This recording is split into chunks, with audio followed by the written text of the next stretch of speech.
June 5 ലോക പരിസ്ഥിതി ദിനം. പരിസ്ഥിതിയെക്കുറിച്ചുള്ള അവബോധം വളർത്താനും പരിഹാര മാർഗങ്ങൾ കണ്ടുപിടിക്കാനുമാണ് ഈ ദിനം ആചരിക്കുന്നത്.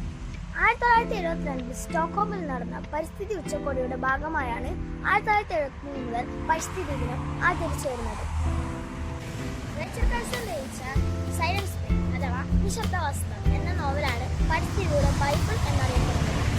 DDT എന്ന വിഷ കീടനാശിനിയെ കുറിച്ചാണ് ഇതിൽ പ്രധാനമായും എടുത്തു പറയുന്നത്.